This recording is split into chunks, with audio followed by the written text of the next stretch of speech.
Good evening. How y'all doing? This is a Men on a Mission podcast. You already know it is the big boss how K Po through the door. And we are Men on a Mission podcast here to talk sports and everything else. We got three gentlemen on here. We got Mike right here. We got my brother Justin, who's also the producer. Check out for his work. You also got Soldier Broderick up there at the top right there. And we here to talk about a series of topics. So to segue into the main thing, George Cambosos, Max Hughes. I'm gonna ask you, Justin, what did you think about that fight? And also, what is your viewpoint on him being ready for Shakur Stevenson? Since Shakur Stevenson basically confronted him last night. Give me your point of view. So I'll be brief. Hughes got robbed. He outboxed him. Bradley was right on the money when he pointed out Gambosa's footwork was just all over the place. He wasn't extending much. He wasn't really attacking much. There was really nothing he could do. So at the end of the day, it looks like he got outboxed. As far as the Shakur Stevenson situation, personally, I feel like court a ringside bum rush was a little below Shakur, but hey, if the fight were to happen tomorrow, next week, whatever, it would probably get stopped in the second. I'd give Shakur the win in the second, if not the first or the third. But yeah, that's just my opinion. All right, Mike, what you think about that? Give me your point of view, brother. Like Cambosa's his fault. I watched a little bit of the fight. It was a very boring fight. It wasn't very entertaining at all. I watched it at a club or a bar. I'm sorry.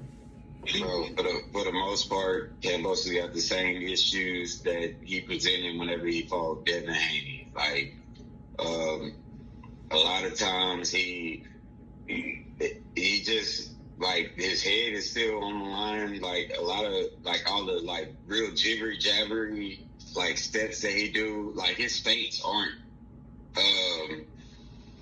they aren't believable. Like, none of his feints are believable. So when it comes to what's his name, Shakur Stevenson, if he was to fight Cambosis, I do see that ending in stoppage, but not as early as a second round or third round, maybe like the fifth round. I mean, I don't know. Like Shakur is not like necessarily like a power fighter. He's just like a really great boxer. But I do feel like the superiority in the actual skill of boxing would allow him to finish Kambosos off relatively quick. But that's, like I said, that's just my opinion. Yeah, I don't think it'll be a full fight. I mean, it may go to this. It may be another situation with the same outcome how Devin Haney did him. You know what I'm saying?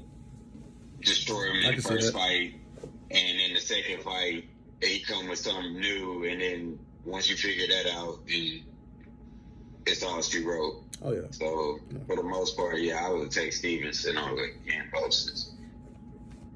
I would like to see Stevenson versus Haney for sure. That'd be crazy. What about you, Browser? What you think?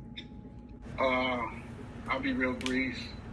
Cambosos was very unsettled in his footwork, very indecisive with his hand placement. He was very just sporadic at times. And again, I agree with what everybody said. Hughes was definitely robbed of that fight because he looked like the more fundamentally sound. He looked like the better tactician in the situation. And again, speaking on Stevenson, like you spoke, Peso, ringside bum rush really not his style, but at the same time, you want to get the best against the best. Sometimes you got to step out of character. For sure, which we'll get to later in the show.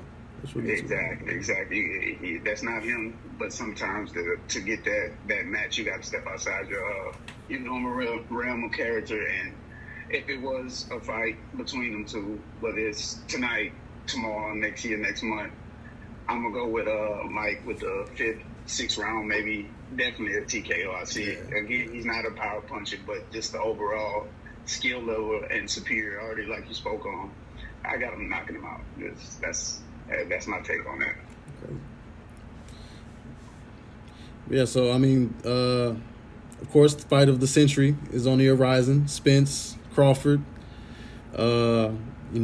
They started the HBO with HBO 24. Is it 24/7? Like, or is that Showtime? Showtime. They do like the Showtime, right? 24/7 deal. So I started that.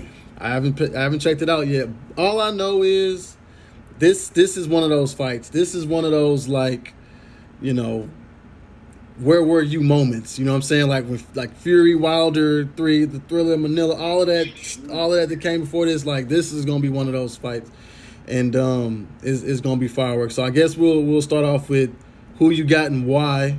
We start with Mike. Who you got and why? Between who? Crawford and Spence. Oh shit. Oh, so okay. For the most part, I'm rolling with Spence in this fight only because of the fact that I think he's just a bigger fighter and he's just gonna overpower the guy. You know what I'm saying? And he has shown, boxing skill ability.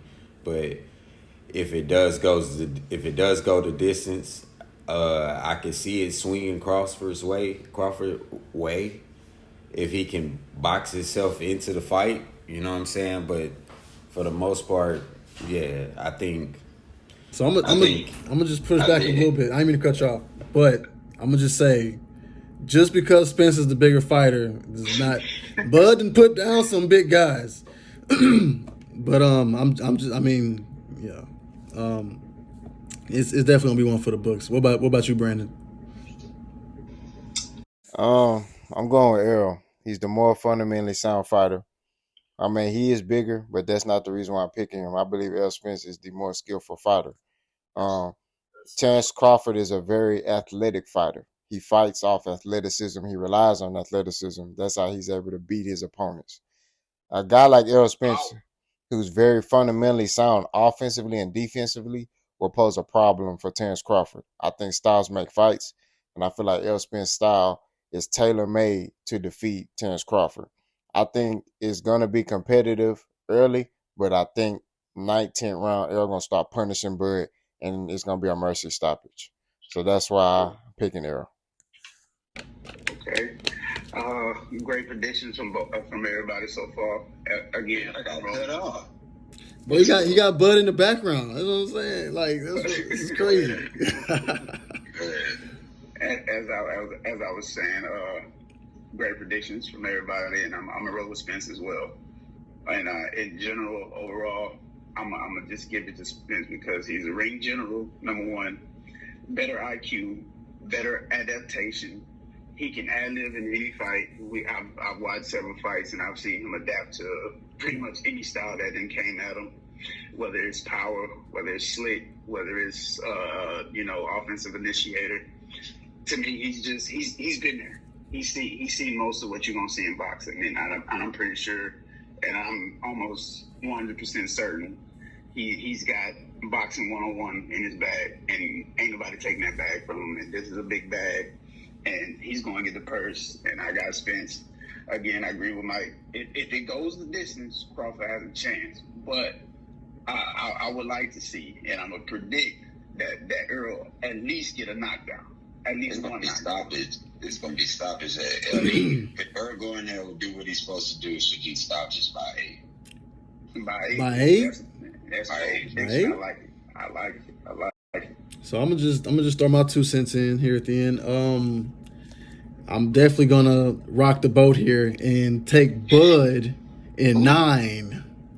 I'm taking Bud in 9 because so just looking at this fight, just from a casual perspective, Spence to me is a very efficient volume puncher. Like, I've seen fights where Spence has thrown like damn near 1,000 punches and landed like 700 of them. That shit is insane. Like, I've never seen anything like that. He's a machine.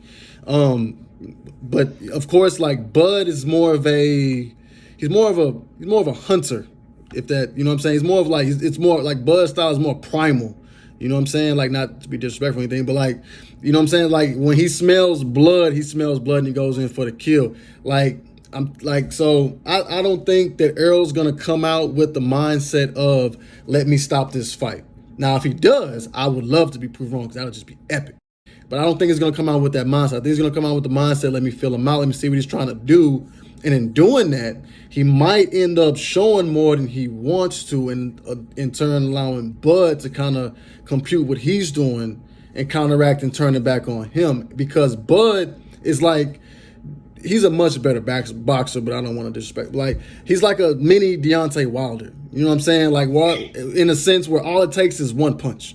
You know what I'm saying? Like, Bud got that. Errol, he got power. I'm not saying he doesn't have power, but Bud, in my opinion, has more. So it's like, you know, if Bud can just find that spot, and I feel like if the fight goes on longer, just like all of y'all said, it's more in favor of Bud because of the dynamite ability.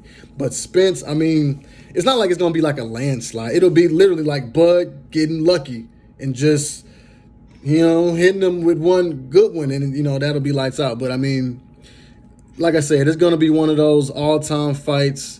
It's going to be all epic, you know what I'm saying? Like, I will definitely host a fight party if guys want to come. You know, I got the 65-inch, you know. It's not a projector or anything, but it's okay. But like Martin when he had the Ashitashi, you know. But yeah, bro.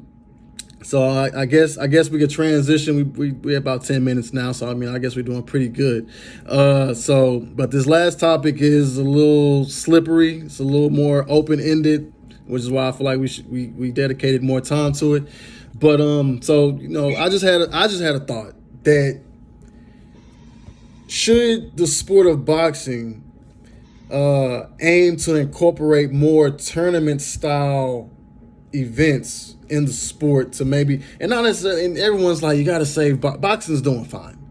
The boxers are making money, promoters are making money, people are making money. Granted, it might not be as much as some other sports, but that's just the game. You know, it's like an individual sport versus team sport. It's a lot more mouths to feed. But boxing is doing okay financially. But I just feel like for the sake of really getting the fights that fans want to see, obviously it'll be a lot to incorporate with scheduling, you know, recovery time, insurance, all of these different red tape areas.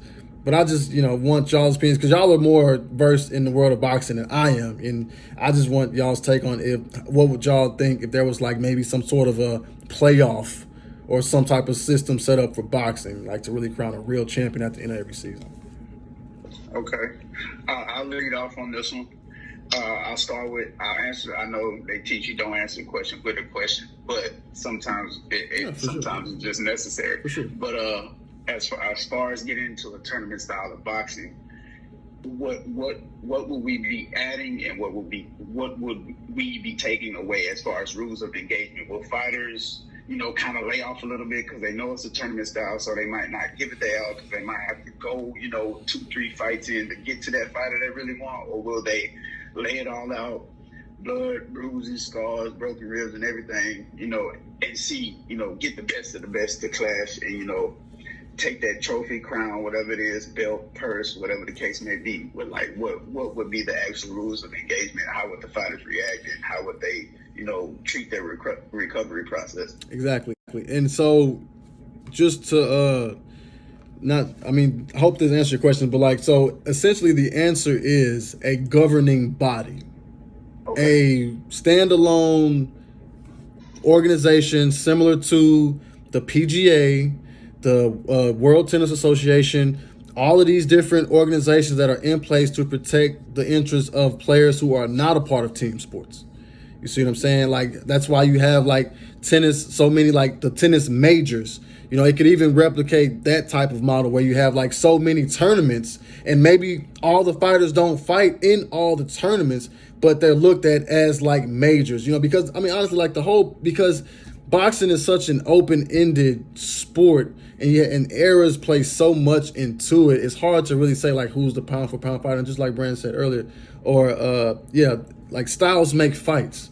You know what I mean? So it's like it's hard to say somebody whose style was one way in like the 60s versus someone who's been fighting like the 20 teens or, you know, the 2000s or whatever the case may be. But to answer your question, like as far as like recovery time, who's like I guess organizing the events, that's where the governing body comes in, and essentially the fighters enter a pool, and you know you have tournament brackets. They sign up for tournaments, maybe you do some exhibitions. Like, you know, this is a very raw idea, but yeah, I just feel like it's something that could be for one spectacle second to none. Imagine like the Super Bowl of boxing every year. You know what I mean? Like it'd be insane, just on from a commercial standpoint. But yeah, I mean the fighters' sacrifices. I mean, maybe. I mean, I really can't think of anything because I feel like a lot of fighters, at least, especially like the mid-tier to lower-tier fighters, are fighting for like better wages, and I feel like a governing body as well as something along the lines of like a players' union, similar to the NFLPA and the NBA Players Association, like that has the best interest of the fighters at hand, and it's like a union, and they provide health care like after retirement and assistance with like medical like expenses and stuff like that. You know what I mean? Like, so it's definitely like a out there kind of idea, but I feel like it's something that could revolutionize the sport of boxing in a way that we've never seen before. Makes sense. It'll also get those names that's not really a household name out there.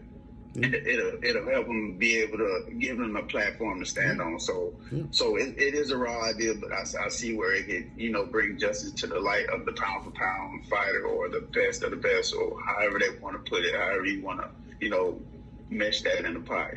I see where that can bring light to the sport of boxing. What about you, Mike? So I think I agree with it if the rules and everything with the health part of everything being on the good side. I think it would probably have to be like a more of a yearly event, like a boxing Olympics or something, and then you have to take this years on out, not something that happened within 1 year time span. Only because of the health, it's gonna like fighting combat sports, bro. It's tough. You just hit it. You really just solved it. Because I think you meant to say 4 years, like the Olympics.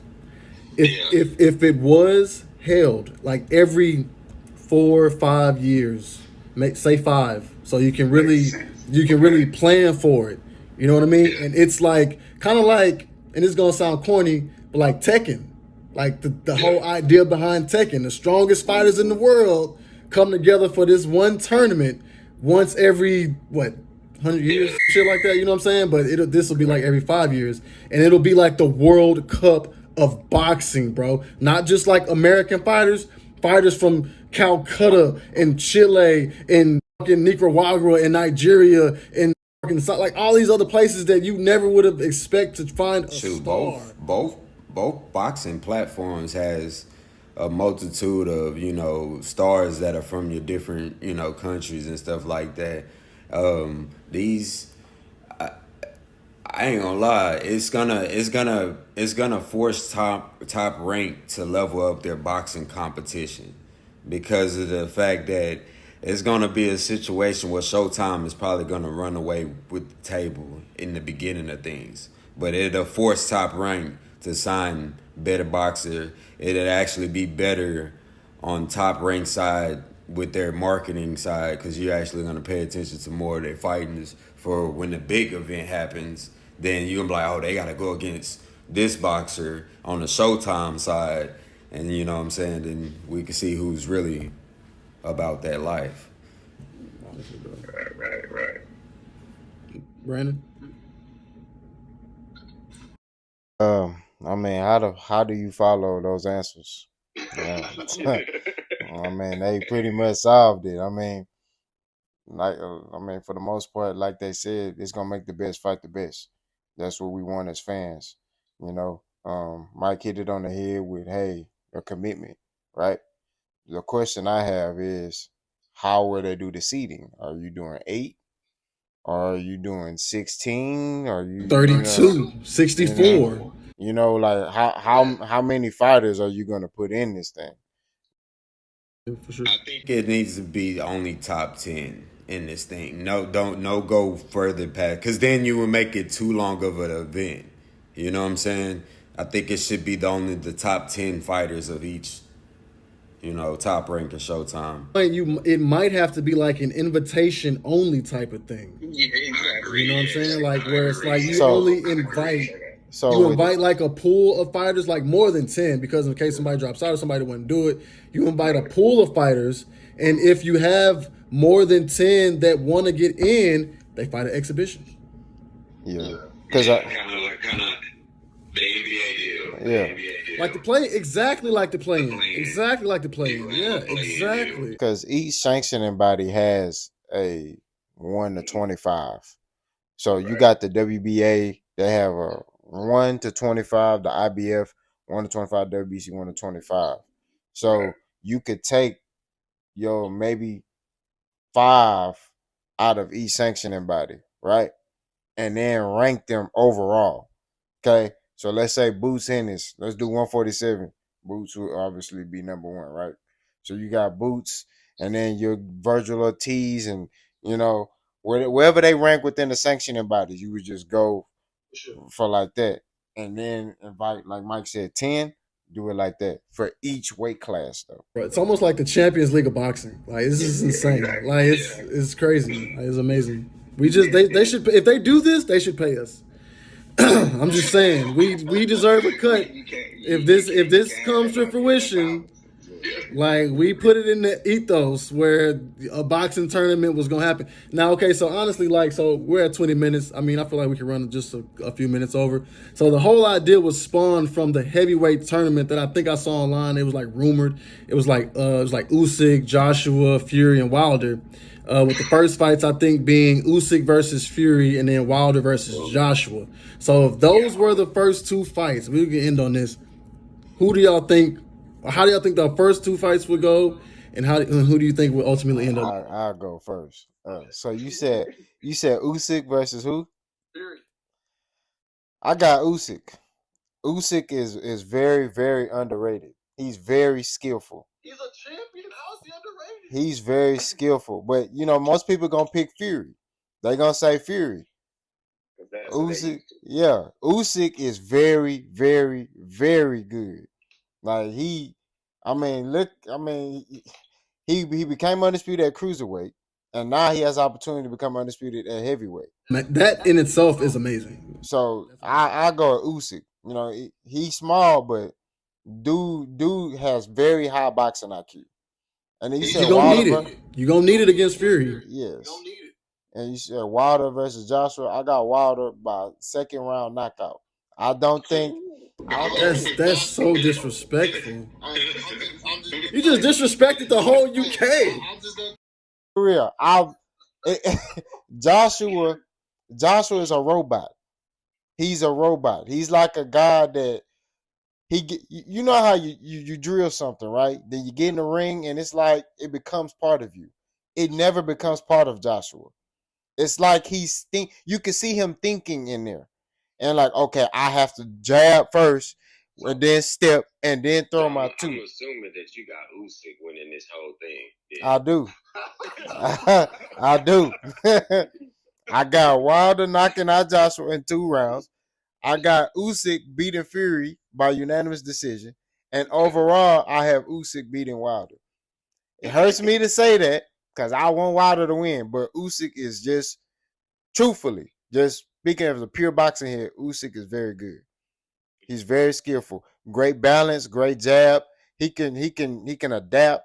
He can take away things you do well. Which, if he fight Wilder, he's gonna take away Wilder's what? Bomb, which is his right hand. He's gonna take that opportunity away. So what Wilder gonna do after that? And then he's gonna stand Wilder's chest. So that gives Wilder got long arms. So Wilder's not a fighter that fight on the inside. Wilder you gotta be standing in front of him, wherever 78-inch reach he got, or 84, whatever inch reach he got. Tree trunk arms, whatever he got. You gotta be on the end of that for him to be able to be effective. If you're on the inside of Wilder, he can't do anything. What about you, Broderick? K-Po already spoke on all the analytics of the fight, so we got a grasp of their styles, how they work. So I'm gonna go straight in, and I'm gonna go with Usyk split decision over Fury. That sounds like it could happen. And I'm gonna go, and I'm gonna be bold here. I'm gonna go with Wilder dropping. I'm gonna go with Wilder dropping Joshua, and I give him the 4th round because, like you said, Joshua could be a bit stiff, bit kind of too thoughtful in there, and I can just see Wilder. While Joshua having that thoughtful moment, I just see Wilder going on that wild. Hit him with a Euro step.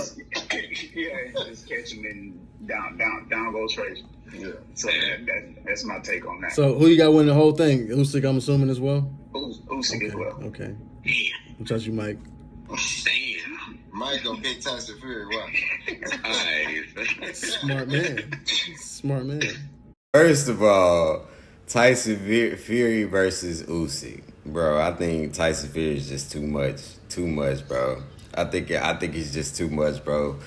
I think that big guy is just too skilled, dog. Like as much as we want to talk about how heavy this dude is, like he need to lose some weight, all this other stuff. He's a skilled fighter, bro. I take him winning that. And then with the Joshua and Wilder, we gonna run the table with. I think we all probably gonna run the table with that. I'm going Wilder in that fight. You know what I'm saying? And then to win it all, I'm going Bomb Squad. I'm going Bomb. I didn't see that coming. I ain't gonna lie to you. I didn't see that coming. That would be a crazy ending to the saga. That would be a crazy. Well, it wouldn't be over. It wouldn't be over because Fury would come back for part 5. Fury would come back for part 5. It wouldn't be over. It wouldn't be over. So I'll be brief. We're at 25 minutes. I'll be brief. I got Fury smoking Usyk in like the first few rounds. Oh my god. And I got Wilder getting lucky and catching Joshua with a mean right in maybe the 5th round. And then I got Tyson Fury leaning on that again. I'm just saying, bro. Like, I've seen it 3 times. I know how this movie ends. That's just my opinion. But yeah, bro. I'll let Brandon close us out, man. That's just my opinion. Tyson Fury's to go. He's like That's the cool. big, he's like the big Michael Wilder been on his Karate Kid, training and shit. Wax on. Hey, this is the end of the Men on a Mission podcast. Y'all stay tuned. We got more to come. Don't forget to like, comment, hate, and subscribe. We don't run for no smoke. We gone. Yes, sir.